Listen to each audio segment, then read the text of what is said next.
தனுசு ராசிக்கார அன்பர்கள் அனைவருக்கும் எனது அன்பு கலந்த வணக்கங்கள். நான் உங்கள் ஆஸ்ட்ரோஜனதுரை பிளிமிசை கூத்தூர், பெரம்பலூர் மாவட்டம். 2024 நிகழும் மங்களகரமான குரோதி வருடம் தமிழ் மாதங்களில் 6வது மாதம் புரட்டாசி மாதம் தனுசு ராசிக்காரர்களுக்கு எப்படிப்பட்ட கிரக நிலைகள் இருக்கிறது, அதனால் என்ன பலன்கள் ஏற்படும் என்பதை பற்றி இந்த காணொலியிலே பார்ப்போம். இதுபோன்ற தொடர்ந்து தமிழ் மாத ராசி பலன்களை தெரிந்து கொள்ளவும், ஜோதிட தகவல்களை தெரிந்து கொள்ளவும் நமது சேனல் ஆஸ்ட்ரோஜனதுரையை சப்ஸ்கிரைப் செய்து கொள்ளுங்கள், லைக் பண்ணுங்க, நண்பர்களுக்கு ஷேர் பண்ணுங்க. புரட்டாசி மாதம், அதாவது சூரியன் கன்னிராசியிலே சஞ்சரிக்கக்கூடிய காலம். இந்த கன்னிராசிக்கு அதிபதி யாருன்னா புதன். கன்னிராசியில தான் புதன் ஆட்சியாகிறார், உச்சமாகிறார், வலுவான நிலையில் இருக்கிறார். இந்த புதனுடைய அதிதேவதை யாருன்னா மகாவிஷ்ணு, அதாவது பெருமாள். பெருமாளுடைய அருள் நிறைந்த மாதம் இந்த புரட்டாசி மாதம். புரட்டாசி மாதம் 16ஆம் தேதி மகாலய அமாவாசை வருகிறது. மகாலய அமாவாசை என்றால் முன்னோர்களுக்கு திதி சிரார்த்தங்கள் செய்வதற்கு சிறப்பான நாள். முன்னோர்களுக்கு திதி சிரார்த்தம், அடுத்ததாக திலகோமம் செய்வதற்கும். திலகோமம் என்றால் அதாவது இறந்த ஆத்மாக்கள் முக்தி மோட்சம் இல்லாமல் அந்த இயற்கைக்கு மாறான மரணம் அடைஞ்சிருக்காங்க இல்லையா, அவங்களுடைய ஆத்மா சாந்தி அடைவதற்காக செய்யப்படுகிறது திலகோமம். திலகோமம் செய்வதற்கும் இந்த மகாலய அமாவாசை உகந்தது. 16ஆம் தேதி, அதாவது புரட்டாசி மாதம் 16ஆம் தேதி அமாவாசை என்றால் 17ஆம் தேதியிலிருந்து நவராத்திரி ஆரம்பம். ஆதிசக்தியுடைய 9 ரூபங்கள் காட்சி கொடுக்கக்கூடிய மாதம். அதே போல நவகிரகங்களிலே சுக்கிரன் பிறந்தது இந்த புரட்டாசி மாதம்தான். அடுத்ததாக மாந்திரிகத்தின் கடவுள், அதாவது காளி மாதாவுக்கு அவதரித்த மாதமும் இந்த புரட்டாசி மாதம்தான்.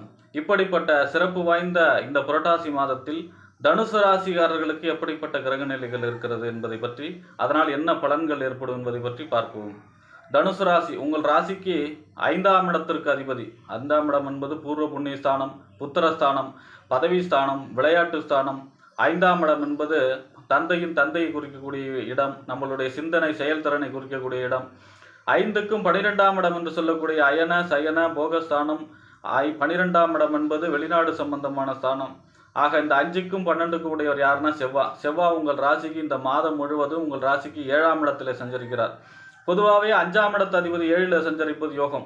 ஏன்னா திரிகோண அதிபதி ஒரு கேந்திரத்தில் சஞ்சரிக்கிறார் 7ஆம் இடத்துல சஞ்சரிக்கிறது.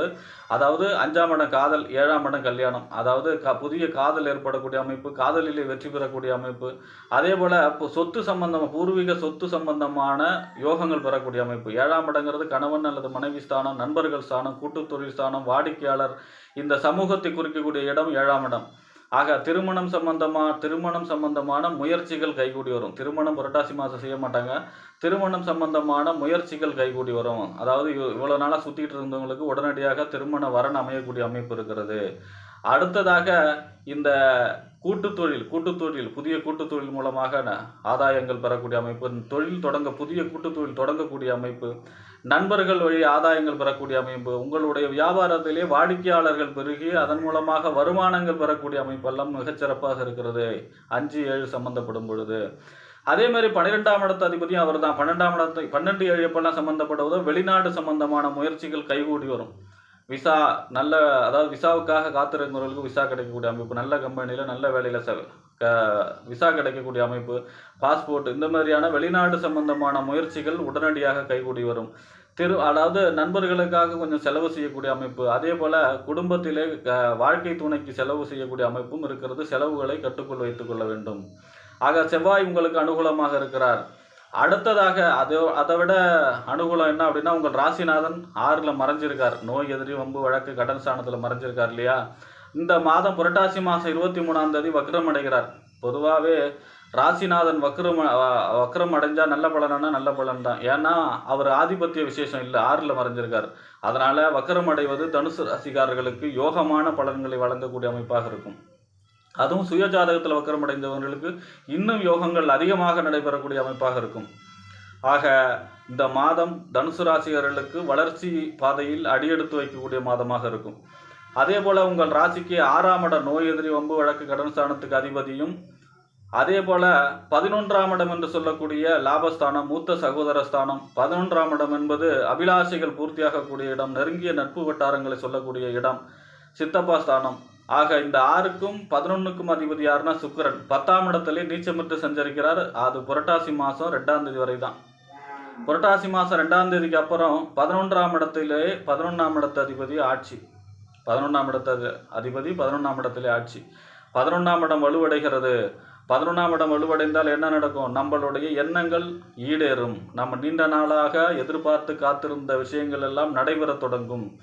அதே போல் எதை தொட்டாலும் லாபங்கிற அமைப்பில் இருக்கும். தொழிலிலே லாபம், எதை தொட்டாலும் லாபங்கிற அமைப்பில் இருக்கும். ஏன்னா 11ஆம் இடத்த அதிபதி 11லேயே ஆட்சி பெறும் பொழுது அது நம்ம லாபகரமான மனிதராக மாறக்கூடிய அமைப்பாக இருக்கும். 11ஆம் இடத்த அதிபதி 11லே ஆட்சி செய்யும்போது. அதுவும் குறிப்பாக 6ஆம் இடத்த அதிபதி அவர் தான் இல்லையா? 6ஆம் இடங்கிறது நோய் எதிரம்பு கடன் மட்டும் இல்லை, உத்தியோகஸ்தானம்.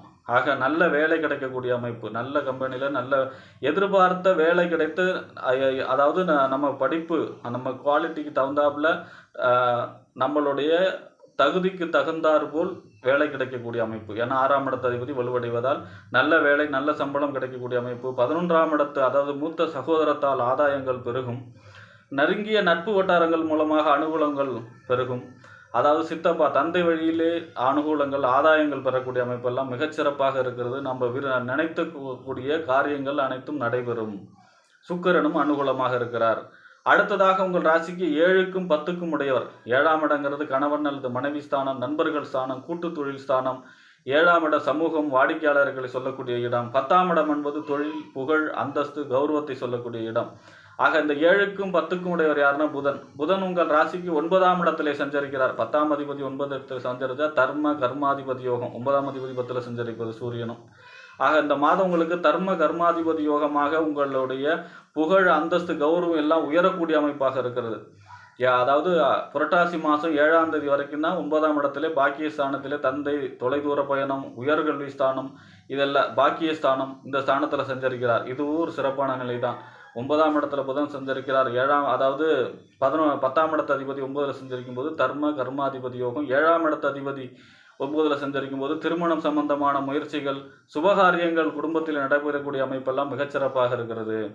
7ஆம் தேதிக்கு பிறகு 10ஆம் இடத்திலே 10ஆம் அதிபதி புதன் ஆட்சி உச்சமாகி குருவுடைய பார்வையோட, புத ஆதித்யோட, தர்ம கர்மாதியோகத்தோட மிகப்பெரிய அனுகூலமான பலன்களை தர இருக்கிறார். அதாவது 10ஆம் இடம் வலுவடைகிறது. தனுசு ராசிக்காரர்களின் தொழில், புதிய தொழில் தொடங்குதல், தொழிலிலே வளர்ச்சி பெறக்கூடிய அமைப்பு, தொழிலிலே வாடிக்கையாளர்கள் பெறக்கூடிய அமைப்பு, தொழிலே புதிய ஒப்பந்தங்கள் பெறக்கூடிய அமைப்பு, தொழிலை விரிவுபடுத்தக்கூடிய அமைப்பு, தொழில் மூலமாக அனுகூலங்கள், அதாவது தொழிலிலே வளர்ச்சி பெறக்கூடிய அமைப்பு, தொழிலிலே லாபம் பெறக்கூடிய அமைப்பு, இது எல்லாமே தொழில் சார்ந்த விஷயங்கள் அனைத்தும் மிகச்சிறப்பாக இருக்கும் தனுசு ராசிக்காரர்களுக்கு இந்த மாதம். ஏன்னா 9ஆம் அதிபதி சூரியனும் 10ஆம் இடத்துல சஞ்சரிக்கிறார். அதுவும் தர்ம கர்மாதிபதி யோகம் தானே. 10ல் அதாவது 10ஆம் இடத்துல சூரியனுக்கு திக்பலம் வேற. அப்போ வலுவான நிலை, குரு பார்வையோட அரசு சம்பந்தமான ஒப்பந்தங்கள் கிடைக்கக்கூடிய அமைப்பு, அரசு சம்பந்தமான முயற்சிகள் அனைத்தும் வெற்றி பெறக்கூடிய அமைப்பு, அரசு வேலை கிடைக்கக்கூடிய அமைப்பு, அரசாங்கத்து அல்லது அரசியல் கட்சிகள்ல இருந்தால் அவங்களுக்கு உயர் பதவி கிடைக்கக்கூடிய அமைப்பு, புதிய பொறுப்பு கிடைக்கக்கூடிய அமைப்பு, அரசு வழி ஆதாயங்கள் பெறக்கூடிய அமைப்பு, இது எல்லாம் தன்னுடைய புகழும், அந்தஸ்தும், கௌரவமும் உயரக்கூடிய அமைப்பு. இது எல்லாமே மிகச்சிறப்பாக தனுசு ராசிக்காரர்களுக்கு இந்த புரட்டாசி மாதம் அமைய போகிறது. ஏன்னா ராசிநாதனும் வக்ரமடையும் பொழுது இந்த 6ஆம் இடம்ங்கிற ஆதிபத்தியம் அடிபட்டு தன்னுடைய காரகத்துவ பலனை செய்யும் பொழுது தனுசு ராசிக்காரர்களுக்கு இந்த மாதம் முதலே அனுகூலமான வெற்றிகரமான பலன்கள் நடைபெற போகிறது என்று கூறி விடைபெறுகிறேன். நன்றி, வணக்கம்.